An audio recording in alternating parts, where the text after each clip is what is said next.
오늘 하나님께서 우리에게 주시는 말씀은 창세기 45장 1절에서 15절 말씀입니다. 창세기 45장 1절에서 15절, 제가 가진 성경으로 구약 72면입니다. 네, 우리 함께 가정에서 예배하는 분들도 같이 함께 일어나서 성경을 봉독하겠습니다. 제가 먼저 읽고 한 절씩 교독한 이후에 마지막 절 같이 읽겠습니다. 요셉이 시종하는 자들 앞에서 그 정을 억제하지 못하여 소리질러 모든 사람을 자기에게서 물러가라 하고 그 형제들에게 자기를 알리니 그때 그와 함께한 다른 사람이 없었더라. 요셉이 큰 소리로 우니 애굽 사람에게 들리며 바로의 궁중에 들리더라. 요셉이 그 형들에게 이르되 나는 요셉이라 내 아버지께서 아직 살아 계시니까 형들이 그 앞에서 놀라서 대답하지 못하더라.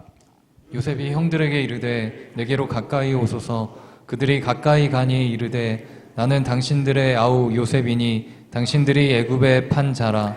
당신들이 나를 이곳에 팔았다고 해서 근심하지 마소서, 한탄하지 마소서.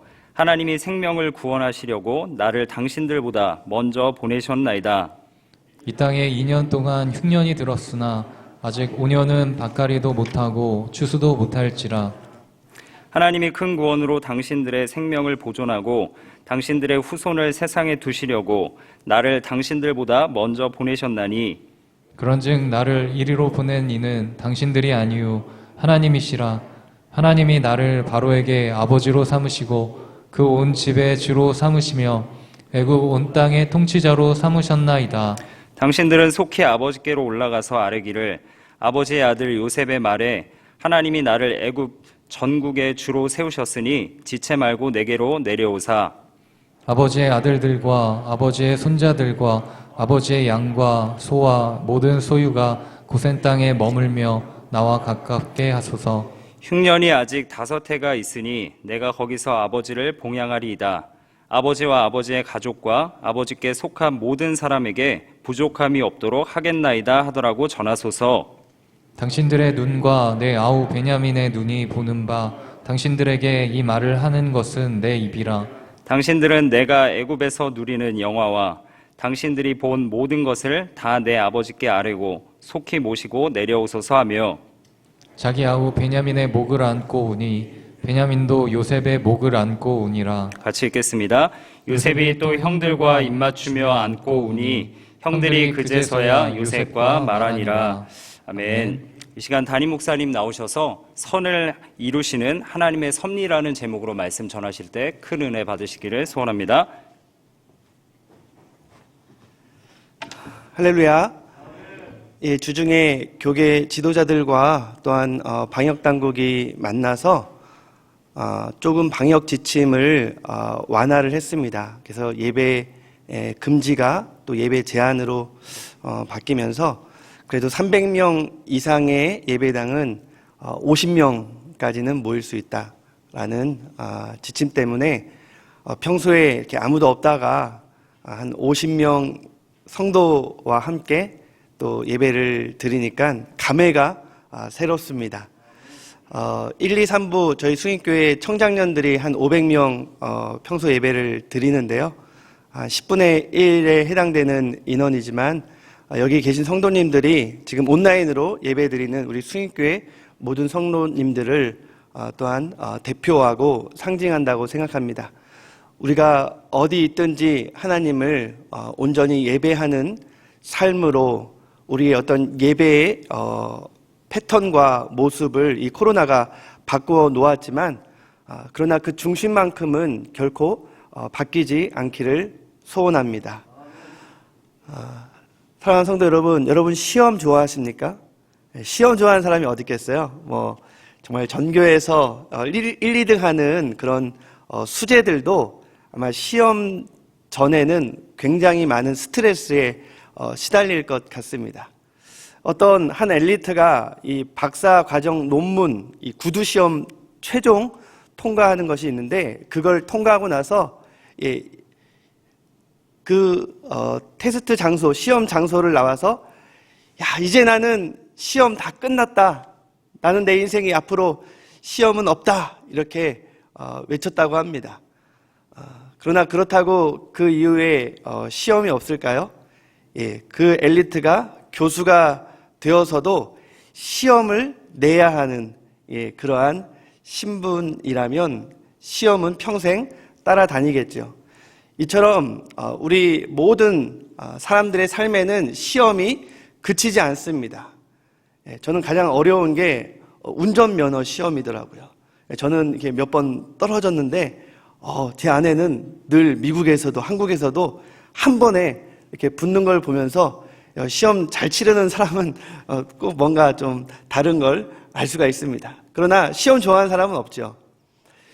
이 요셉의 형들은 지금 시험을 받고 있습니다. 출제자는 요셉이에요. 이 베냐민의 이 자루에다가 은잔을 숨겨 놓아서 테스트를 한 거죠. 그들이 다 다시 요셉의 궁전으로 불려오게 됩니다. 정말로 참 기분 좋게 고향으로 돌아갔던 그 요셉의 형들에게는 청천벽력과도 같은 일이었고, 사실 은잔만 발견된 이 베냐민만 돌아오면 되는 거였는데 모든 형제들이 그럴 수 없으니까 다 같이 와서 자기들의 억울함을 하소연합니다. 이 시험에 유다를 비롯한 형제들은 통과했습니다. 합격했습니다. 그리고 오늘 이 요셉 이야기의 가장 극적인 장면인 요셉과 형제들과의 화해가, 용서가 일어나는 모습을 볼 수가 있습니다. 이 모습 가운데 우리는 선을 이루시는 하나님의 섭리하시는 손길을 볼 수 있기를 원합니다. 그리고 그 손길은 여전히 우리 가운데 함께 하심을 믿습니다.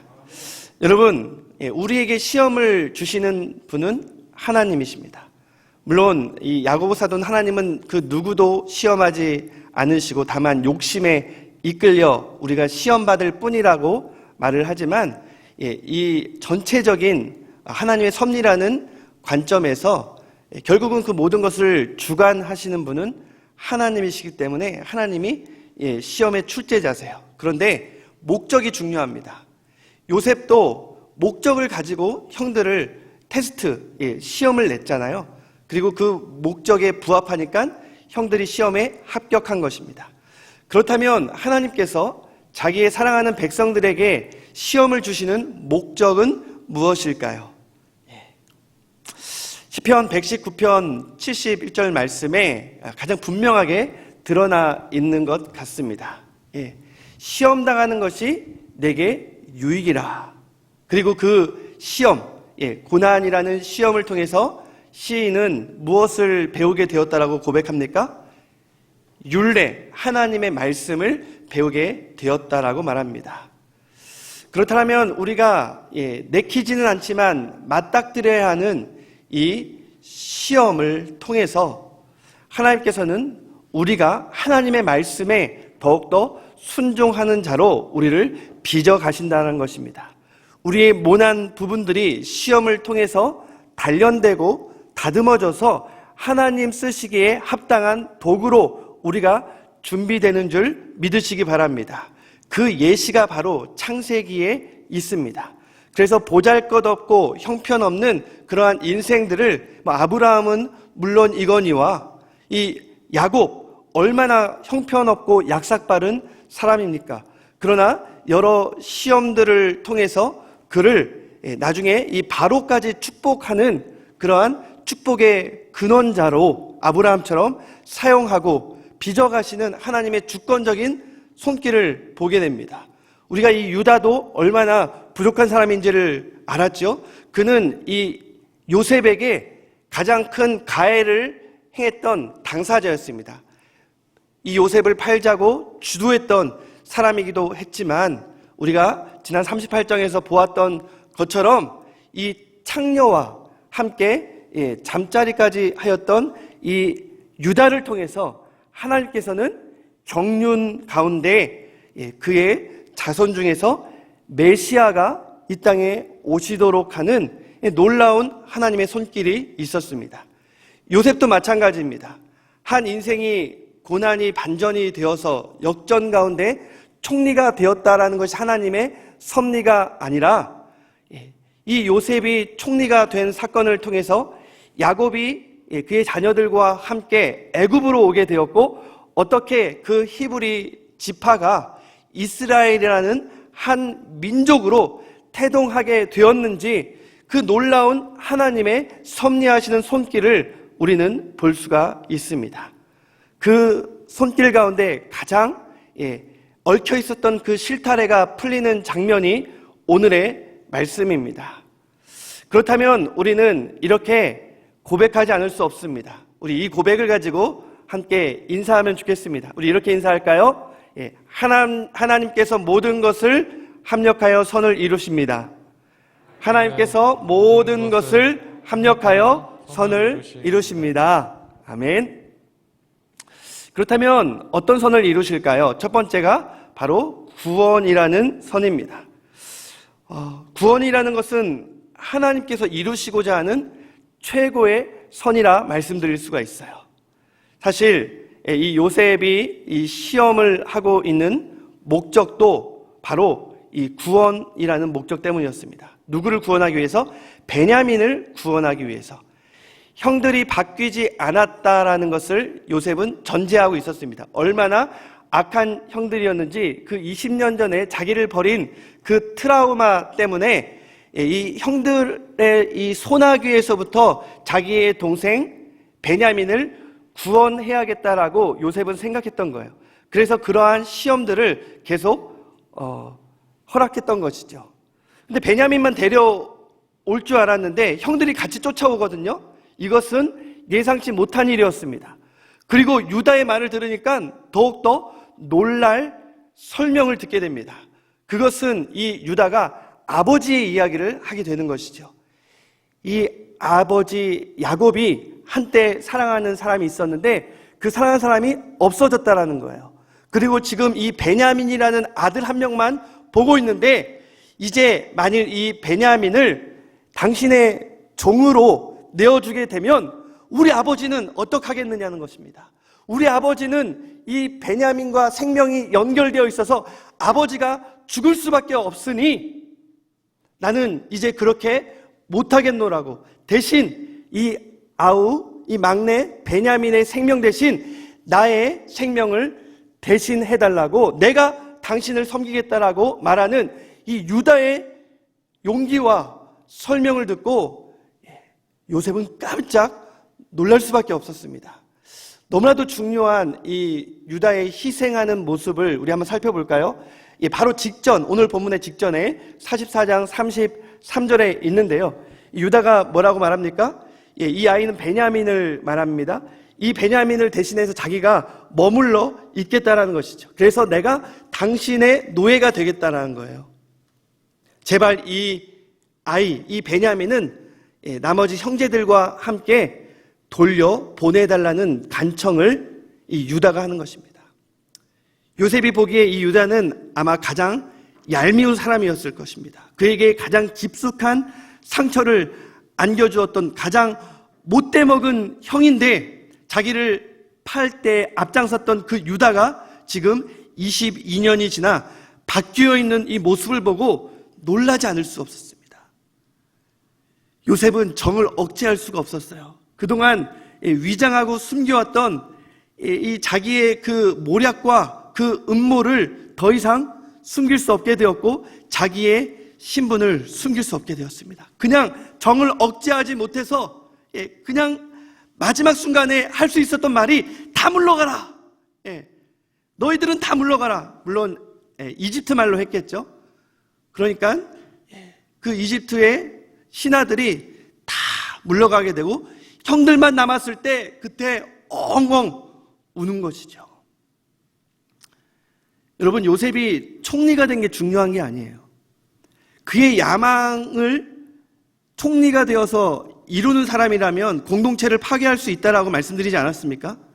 정말 중요한 것은 그가 어떠한 성공을 했느냐, 어떠한 위치를 가졌느냐가 아니라 그러한 상황에서 어떠한 영향력, 선한 영향력을 끼치느냐가 중요합니다. 요셉은 사실 그게 아직 해결되지 않았거든요. 그의 정말 이 애굽이라는 민족의 흥망성쇠뿐만 아니라 근동 이 아시아의 모든 나라를 쥐락펴락할 수 있는 그 권세로서 만일 그 안에 응어리진 그의 상처가 해결되지 않았다면 이 요셉은 그 총리라는 그 권력을 가지고 어떤 일을 행했을지 모를 일입니다. 보복을 할 수도 있었겠죠. 아니면 그 가나안이라는 그 형들이 사는 곳을 쑥대밭으로 만들거나 아니면 그것만큼은 곡식을 공급해주지 않은 그런 불공정한 처신을 했을 수도 있습니다. 그러나 요셉은 그러지 않았습니다. 왜일까요?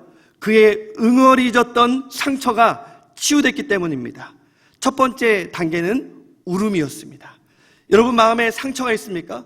정말 이루 말할 수 없는 어떠한 마음의 아픔이 지금 깊숙이 도사리고 있습니까? 그것을 해결할 수 있는 첫 번째 방법은 그것을 토해내는 것입니다. 눈물이 됐던 아니면 여러분들의 어떤 간구가 됐던 아니면 너무 답답하면 아무도 듣지 않는 그러한 자연이 됐던 그것을 내품는 거예요. 그것이 요셉에게서 쏟아지기 시작했습니다. 눈물과 함께 쏟아지면서 그 울음이 얼마나 컸던지 밖에 나가 있는 이 애굽의 신하들 뿐만 아니라 심지어는 이 바로의 멀리 떨어져 있는 이 바로의 궁정에까지 이 요셉의 우는 소리가 들렸다는 거예요. 그 모습을 지켜본 이 형들은 어떻겠습니까? 왜 울지? 이거 무슨 일이야? 당황하지 않았겠습니까? 여러분, 이 코로나 상황에서 참 많은 아픔이 있고 고난 속에서 여러분 울고 싶으세요? 그러면 주중에라도 교회 나오셔서 조용히 기도할 수 있습니다. 여러분들의 골방에서 기도할 수 있어요. 물론 어쩔 때는 우리가 그냥 아무도 보지 않는 화장실에서 정말 흐느껴 울 때도 많이 있겠지만요. 여러분 하나님 앞에 눈물을 보이시고 하나님 앞에 간구하시기를 주님의 이름으로 축원합니다. 히스기야에게 주님 말씀하셨잖아요. 내가 너의 눈물을 보았고 너의 기도를 들었노라. 그래서 많은 문의가 옵니다.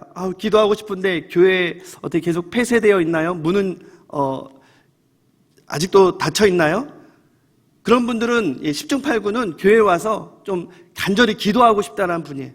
우리가 공적인 이 예배에는 어떤 기준이 있지만 우리 교회 소예배실은 여러분들이 언제든지 교육자들에게 말하면 그곳에서 기도할 수가 있고요. 또 여건이 안 되시는 분들은 여러분들 하나님 앞에 여러분들의 마음을 토해내시기를 주님의 이름으로 축원합니다.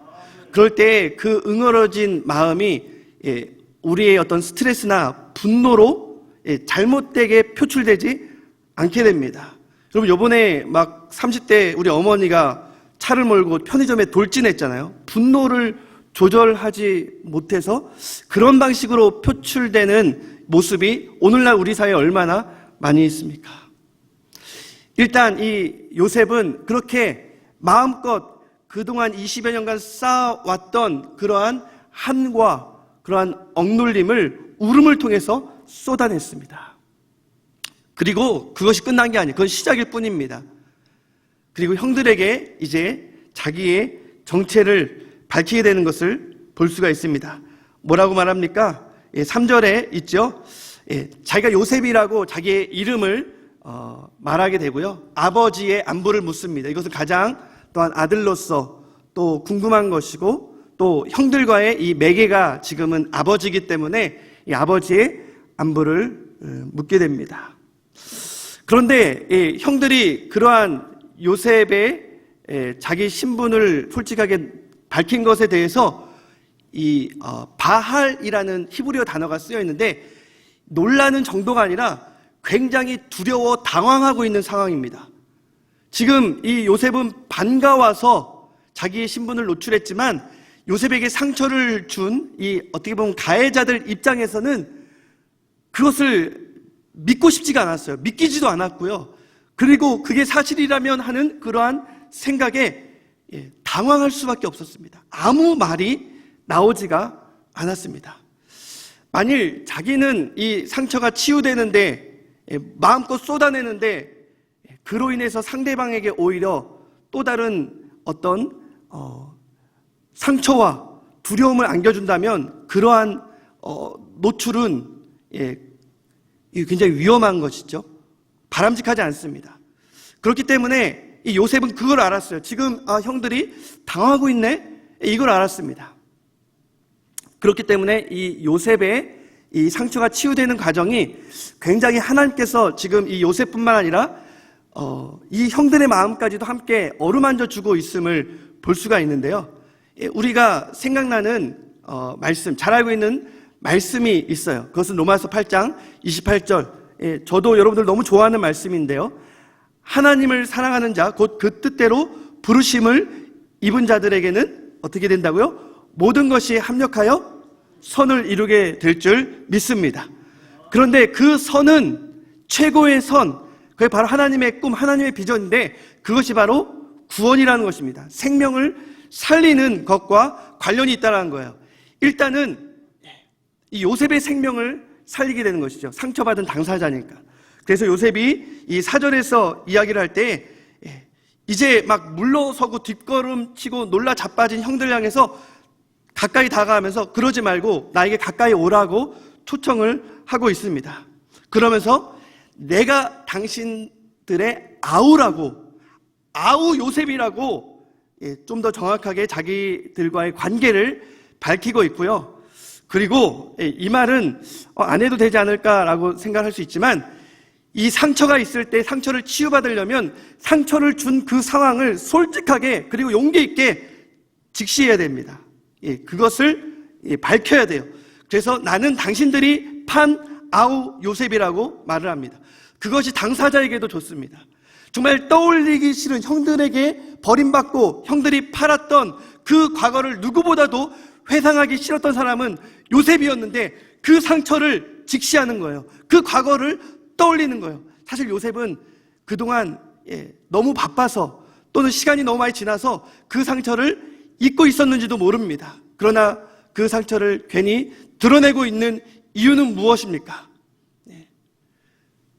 자기도 살 뿐만 아니라 형들도 치유하기 위해서 당신들이 나를 판 형님들 아닙니까? 내가 바로 그때 버림받은 아우 요셉 맞습니다. 그때의 상황을 떠올려주지만 사실 여기서 멈췄다면 지금 위협하는 것이죠. 당신들이 나에게 그런 가해를 가한 것 나는 아직도 기억하고 있다라고 어쩌면 으름장을 놓는 것입니다. 그렇기 때문에 이 요셉의 다음 말이 중요합니다. 요셉이 5절에서 뭐라고 말합니까?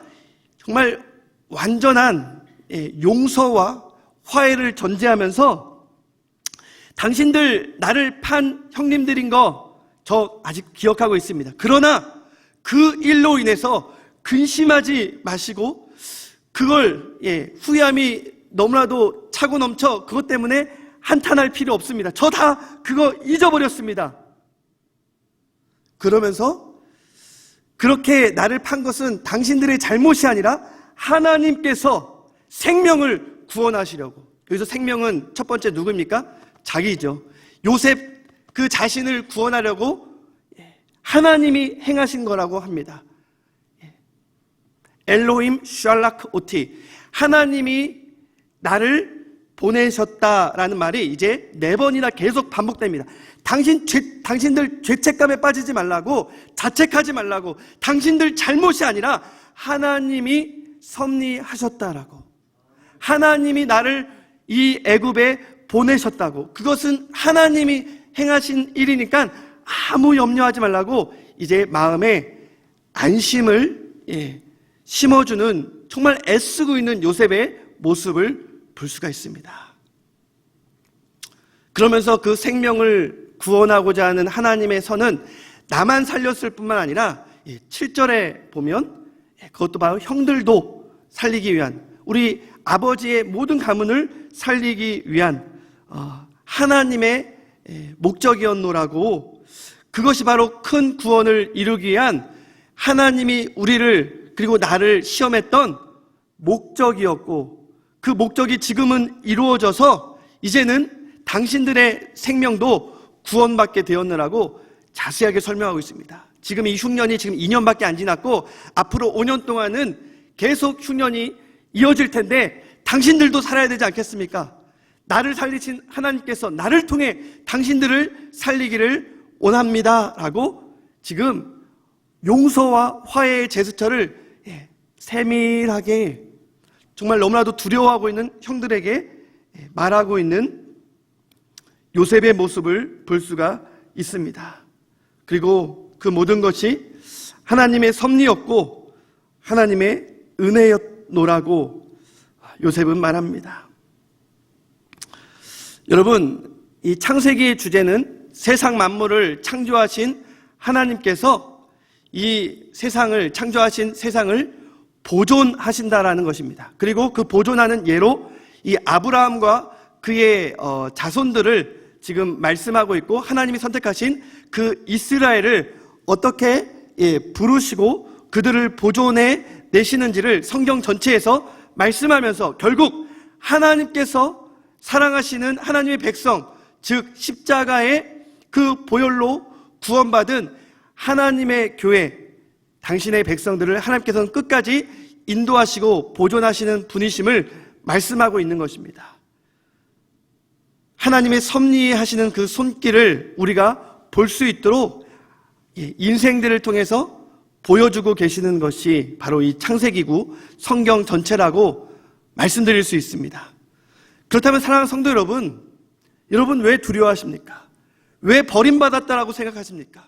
하나님은 내 삶에 관여하지 않고 나와 상관없는 분이라고 왜 그런 생각을 하십니까? 물론 고난이 너무나도 이해할 수 없고 애매하고 감당하기 힘들 때 그런 생각이 찾아옵니다. 지금과 같은 상황이죠. 코로나로 인해서 경제적인 어려움은 물론 가족들과 많이 시간을 보내다 보니까 이게 좋을 줄 알았는데 이 어린 자식놈들도 내 마음대로 되는 것이 아니에요. 자꾸만 갈등이 일어나고 또 여러 가지 가정 불화나 사건 사고들이 또 일어나는 것을 볼 수가 있지 않습니까? 또 우리 다 큰 청년들, 이 공정하지 못한 시대 속에서 어려운 이 경제 난국 속에서 정말 길이 열리지 않고 그들의 진로 걱정에 우리 부모들도 한숨이 나옵니다. 뜬 눈으로 같이 잠을 이루지 못할 때가 많이 있죠. 결혼을 하면 뭐합니까? 내 집을 장만하기는 정말 하늘의 별 따기이고 정말 집조차 전세로 얻기조차 힘들어서 그 한 달에 겨우 버는 우리 젊은이들의, 우리 자녀들의 수입은 상당수 월세로 나가버리는 이 현실. 아무 문제 없는 사람 아무도 없을 거예요. 물질로 해결될 수 없는, 권력으로 해결될 수 없는, 부모로서 아무것도 해줄 수 없는 그런 막막한 상황들. 결혼을 했는데 아이를 가지지 못해서 그 태중의 문을 열어달라고 기도하는 우리 부모들도 있을 것입니다. 이 코로나로 인해서 감염될까 하는 그 두려움도 있지만 정말 그걸로 인해 파생되는 수많은 어려움 속에 사랑하는 성도 여러분, 제가 분명하게 말씀드릴 수 있는 것은 하나님 결코 우리를 버리지 않으셨습니다. 지금도 하나님의 보이지 않는 손길을 통해서 우리 가운데 섭리하고 계심을 믿음의 눈으로 보시기를 주님의 이름으로 축원합니다. 우리는요, 어찌 보면 이 판세를 보고 바둑을 두면서 나의 이 바둑판 같은 인생을 내가 둔다고 생각을 하지만 사실 우리는 바둑 아래 불과한 인생들입니다. 납작 엎드려 무엇이 어떻게 진행되는지 지금은 알 수가 없는 그러한 사람들입니다. 그런데 하나님께서는 버림받은 그러한 바둑알과도 같은 그러한 판세를 하나님의 그 섭리하시는 손길을 통해서 한 번에 역전시키시고 뒤집으실 수 있는 분이 바로 전등하신 하나님, 사랑이 많으신 하나님이심을 믿으시기 바랍니다. 무엇 때문입니까? 구원이라는 최고의 선을 이루기 위해서입니다. 여러분, 제가 요즘 밖에 나가질 못하니까 제가 무언가 여러분들에게 좀 도움이 될 수 있는 어떤 책이나 어떤 역사, 그리고 영화 이런 것들을 통해서 좀 함께 나누려고 하는데요. 이번에도 신을 믿습니까? 라는 영화를 봤어요. 이곳에 12명의 이 방황하는 인생이 나옵니다. 한 목사를 포함해서요. 그런데 이들이 이 교통사고, 10중 추돌 사고에 해당하는 이 교통사고를 통해서 그들은 완전히 버림받은 인생인 줄 알았는데 놀랍게 보이지 않는 하나님의 손길이 이 교통사고를 통해서 다 해결되는 아주 놀라운 이 역전의 장면을 보고요. 와, 참 하나님이 마치 저의 인생을 지금 그렇게 어루만지고 계신다라는 그런 확신을 가졌습니다. 제가 이 12명의 인생 한 명 한 명을 짧지만 좀 정확하게 소개하기를 원하는데요. 이 첫 번째 인생, 이 목사님, 매튜라는 목사님은 길에서 우연히 복음을 전하는 남자를 만나게 됩니다. 그리고 이 남자가 이 목사님에게 신을 믿습니까? 라고 물을 때 이 매튜는 나는 목사인데요? 이렇게 대답을 합니다. 그리고 세 번째, 이 매튜는 자기가 잘못된 대답을 했다라는 것을 알고 이 십자가를 든 이 남자가 각인이 되어서 그날 주일에 이 십자가를 묵상하면서 하나님의 사랑에 대해서 설교를 합니다. 그리고 이 목사님을 주변 인물로 한 사람들의 인생이 계속 펼쳐지게 되는데요. 이 목사님이 이제 쓰레기통을 뒤지는 미혼 소녀를 발견하게 되는데 자신의 아내의 허락을 받고 이 소녀를 돌보아 줍니다. 만삭이 될 때까지 돌보아 주고 이제 출산을 위해서 병원을 가다가 그때 교통사고를 당하게 되는 거예요. 그런데 안타깝게도 이 미혼모는 자리에서 출산을 하다가 지체가 돼 출산을 하다가 결국은 죽고요. 그때 태어난 아기를 그동안 아이가 없어서 입양을 생각했던 이 목사 부부가 눈물을 흘리며 안고 있는 그런 장면이 오버랩됩니다. 이 다섯 번째 인물은요, 동료를 구하지 못해, 계속 보여주세요, 화면을. 동료를 구하지 못해 전쟁의 트라우마로 시달리는 군인이 다리에서 이제 자기의 생을 마감하려고 뛰어들려고 하다가 함께 이렇게 옆에서 뛰어내리려는 여자를 구해요. 그동안 이 전쟁에서 동료를 구하지 못해 죄책감에 시달렸던 군인이었거든요. 그러게 되면서 이 군인이 또 우연히 교통사고 현장을 목격하게 되고 다리 난간에 매달린 차 안의 사람들을 한 명 한 명씩 구하면서 그의 죄책감을 해결하게 되는 장면이 또한 이 교통사고를 통해서 오버랩됩니다. 이 여섯 번째로는요, 형과 함께 범죄에 가담했던 한 청년인데요, 경찰을 피해 막 도망하다가 이 매튜 목사님이 이 교회에서 설교하고 있을 때 그때 이 예배당에 숨어 들어갑니다.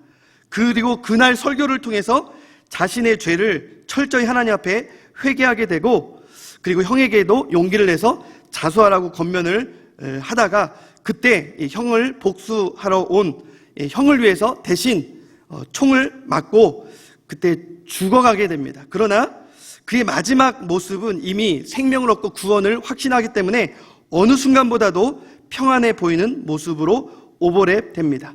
그리고 교통사고는 바로 그의 형이 그 추격하는 사람을 피해 달아나다가 큰 교통사고가 이제 발생하게 되는 건데요. 일곱 번째 인물은 남편과 집을 잃고 딸과 함께 거리를 떠도는 노숙자 모녀가 소개가 됩니다. 너무나도 이 고난이 힘겨워서 이제 믿음까지 잃어버리고 원망을 하는 삶을 살게 되는데 그러나 하나님이 이 인생을 버리지 않고 매 순간 돕는 손길을 만나게 하십니다. 그 첫 번째 돕는 손길이 바로 여덟 번째 소개되는 인물인데요. 그는 어두웠던 과거를 잊어버리고 이제는 말기 암투병 생활을 하면서 교도소에서 나와 이 병원을 오가고 있습니다. 그러다가 병원에서 우연히 만났지만 이 조이라는 남자가 이 모녀, 조금 전에 봤던 그 모녀의 딱한 처지를 알고 자기의 집을 내주고 자신은 바깥에서 지내게 되면서 병세가 더욱더 악화되는 모습입니다. 이제 마지막 좋은 일을 하려다가 건강이 악화되는 건데요. 이 아홉 번째 인물이 응급구조대원 남편과 간호사 아내인데요. 남편이 주님을 영접한 지 얼마 되지 않아서 굉장히 뜨거운 신앙이 있습니다. 그러다가 육중한 철근에 다리가 깔려 죽어가는 한 사람에게 이 복음을 전하다가 그 사람이 이제 영접을 하게 돼요. 그런데 그것이 해피 엔딩으로 끝나지 않습니다. 그 일로 인해서 응급 구조원으로서 적절치 않은 행동을 했다면서 거액의 소송을 당하게 됩니다. 위기에 몰리게 되는 것이죠. 그러나 자기의 그 신앙과 신념을 결코 포기하지 않습니다. 10번째 인물은 이제 먼저 떠난 딸을 가슴에 묻고 살아가는 노부부가 등장하는데, 이 노숙자 쉼터에서 봉사를 하다가 조금 전에 소개했던 그 집 없이 방황하는 모녀를 만나게 되고, 자기의 딸처럼 생각해서 자기들의 딸의 방을 내어주게 됩니다. 그리고 교통사고로 이제 이분들이 다리 난간에 걸쳐 있을 때 이분들을 도와준 사람이 바로 조금 전 소개했던 군인이기도 하는데요. 이렇게 많은 사람들의 인생이 이 교통사고라는 걸 통해서 함께 오버랩 되는 것을 보게 됩니다. 그리고 11번째 소개할 사람이 가장 주목해야 될 마지막 인물들인데요. 이들은 무신론자이고 세상에서 성공했다고 하는 사람들이지만, 안타깝게도 이들은 기독인들을 혐오하는 반기독교인들입니다. 그러나 이 의사는 자신이 사망 선고 내렸던 이 교통사고 직전에 이 암투병 하던 이 조이라는 사람이 죽는데, 몇 분 후에 이 조이라는 사람이 다시 숨을 쉬게 되면서 회복되는 그런 눈앞에 펼쳐지는 믿기지 못할 기적을 목격하고 굉장히 당황을 하게 됩니다. 그리고 이 아내인 변호사는 교통사고로 죽을 위험에 처하게 되지만, 자신이 법정에서 신앙 때문에 모욕을 주었던 누구죠? 그 응급대원, 그 신실한 응급대원의 도움을 받고 자기의 그 이기적인 모습을 돌아보게 되는 그런 얼굴 표정으로 오버랩 되는 장면이 보입니다. 이상의 사람들은 십자가를 믿거나 또는 십자가를 고난 때문에 떠났거나 또는 혐오했던 목사 주변의 12명의 인생들이고요. 그들이 교통사고를 통해 합력하여 구원이라는 선을 이루시는 하나님의 섭리를 모두 경험하게 된다라는 내용입니다. 참 놀라웠습니다. 그러한 악을 선으로, 고난을 또한 유익으로, 그리고 구원으로 바꾸시는 그 보이지 않는 그 손길을 제가 시청자가 되어서 보게 되니까, 지금 내가 보이지 않아서 많이 두려워하고 원망하고 근심했는데 하나님이 내 인생을 붙들고 계신다라는 그러한 확신이 생겼습니다. 여러분들도 지금 온라인 여러 가지 매체를 접할 수 있겠지만, 이런 기독 영화를 좀 많이 볼 수 있는 그런 시간이 되면 좋겠습니다. 사랑하는 성도 여러분, 두 번째 선에 대해서 잠시 소개하기를 원합니다. 그것은 하나님이 섭리하실 때 용서라는 선을 이루신다는 것입니다. 요셉의 고백이 정말 귀한 이유는 그의 고백 가운데 형제들 원망하지 않고 형제들과 화해하려는 이 용서의 진정한 모습이 담겨 있기 때문입니다. 그래서 이 9절 이후에도 이제 형들에게 아버지를 좀 데려오라고, 다시 아버지에게 가서 이제 아버지를 어떻게 데려와야 할지 그 과정을 자세하게 설명을 하는 것을 볼 수가 있고요. 그리고 이제 14절, 15절 가장 극적인 장면인데, 이 베냐민하고만 포옹을 했다면, 베냐민만 끌어안고 울었다면 이 형들이 얼마나 불안했겠습니까? 그러나 이 15절 말씀에서 결국은 형들을 끌어안고 이 형들과 함께 온전한 화해를 하는 모습이 나와 있습니다. 그리고 그 덕분에 이제 이 야곱과 70명의 자녀들은 이 애굽에 정착하게 되고, 이 요셉을 통해서 이스라엘 민족을 태동시키려는 하나님의 섭리가 바로 이 용서라는 걸 통해서 이루어지고 있음을 보게 됩니다. 사랑하는 성도 여러분, 이 용서라는 것은요, 막혀있는 많은 담들을 허물고 정말 이 얽혀부린 실타래를 완전히 풀어헤치며 막힌 그 물꼬를 터버릴 수 있는 가장 강력한 힘이 바로 용서임을 믿으시기 바랍니다. 여러분들 막혀있는 것이 있습니까? 그러면 먼저 용서하세요. 그리고 여러분들이 어떤 피해를 입힌 자라면 용서를 구하세요. 그런데 말로만 하지 않고 내 마음 알겠지, 내가 미안해하는 거 알겠지, 내가 뭐 아무렇지도 않게 용서한 거 알겠지, 마음속으로 생각하지 말고 요셉처럼 끌어안으시고 다가가시고 그렇게 실제적인 용서가 있기를 주님의 이름으로 축원합니다.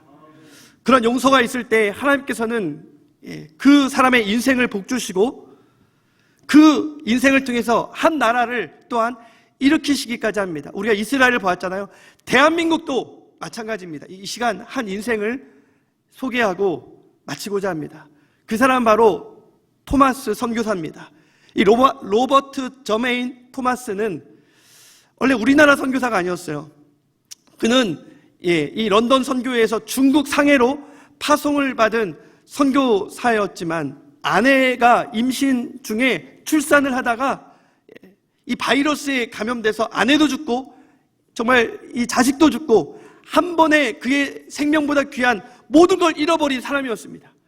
그리고 믿음으로 하나님이 그래도 뜻이 있겠지, 그래서 제너럴 셔먼호를 타고 통역번으로 1866년 대동강을 건너 한국 이 조선 땅에 온 사람이 이 토마스 선교사인데요. 그런데 왜 이리 허무합니까? 그가 복음도 채 전하기 전에 위기를 당하고 불타오르는 그 배에서 성경책을 집어 던지면서 야소 야소 예수 예수를 외치며 결국 그는 참수를 당하게 됩니다. 그러나 그의 인생이 정말 그 런던 선교회의 기록처럼 한 젊은 인생이 복음도 제대로 전하지 못하고 허무하게 죽었다. 그 당시의 기록입니다. 과연 그렇겠습니까? 시대가 바뀌었어요. 흥성대원군의 시대에서 이 고종 황제가 되면서 이제 개화를 하게 되면서 미국 선교사들이 오게 되었고요. 그러면서 어떤 일들이 있었는지 한번 들어보십시오. 이 토마스 선교사의 성경책을 집어든 최치량이라는 11세 된 소년이 너무나도 두려워서 그 성경책을 갖고 있으면 안 되잖아요. 그러니까 이 관졸에 해당하는 박영식에게 신고를 합니다. 이 행정관에게 신고를 해요. 저 이거 주웠는데요. 이거 제 거 아닙니다. 그런데 이 박영식이 종이질이 너무 좋아요. 그러니까 자기의 그 큰 방에다가 이 성경책 3권을 다 찢어서 벽지로 발라버립니다. 그런데 이 최치량이가 10년이 지나서 이제 여관을 운영할 마음이 있어서 그 친하게 지냈던 이 박영식의 집을, 너무 그 집이 컸거든요. 여관형 주막으로 사게 됩니다. 그리고 주막을 운영하게 되는데 이제 이 평양의 최초의 선교사였던 이 마펫 선교사 일행이 그 여관에서 하루를 묵게 되는데 그동안 말로만 들었던 이 언더우드, 알렌, 마펫 선교사, 이러한 선교사들이 20년 후에 1884년 이후에 한국에 왔지만 그들은 이미 이 토마스 선교사의 순교에 대해서 알고 있었고 그가 전한 성경에 대해서 알고 있었는데 바로 그 벽지의 성경이 이 토마스 선교사의 성경책이라는 걸 알게 되었습니다. 이 집을 사야겠다. 그리고 고액으로 그 최치량의 여관을 사게 됩니다. 그리고 그 여관을 이제 평양의 최초의 교회인 널다리골 교회로 이제 개척을 하게 되고 그 교회를 통해서 영혼을 구원하는 사역을 펼쳐나갑니다. 그런데 놀라운 일은요, 많은 사람들이 자기들의 어떤 성경책, 자기들이 준 쪽복음을 가지고 그 널다리골 교회로 몰려오더라는 것입니다.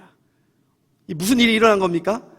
허무하게 죽은 것이 아니라 몰래 그 성경을, 한문 성경을 읽고 주님을 영접한 사람들이 많았다는 거예요.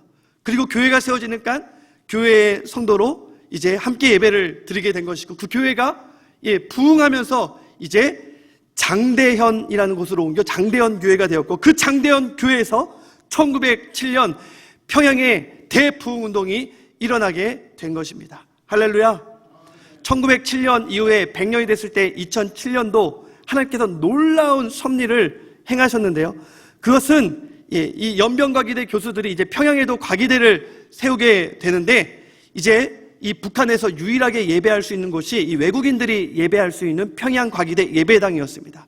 그 예배당 터가 바로 장대현 교회의 터라는 것을 우연히 알게 되었고 그 장대현 교회 터에서 저 대동강에 토마스 선교사가 죽은 그 순교한 자리를 볼 수 있었노라고 간증하는 수많은 교수님들의 그러한 이야기를 듣고, 야, 이것이 바로 하나님께서 여전히 지금도 우리 가운데 행하고 계시는 놀라운 섭리구나라는 것을 고백할 수 있게 되었습니다.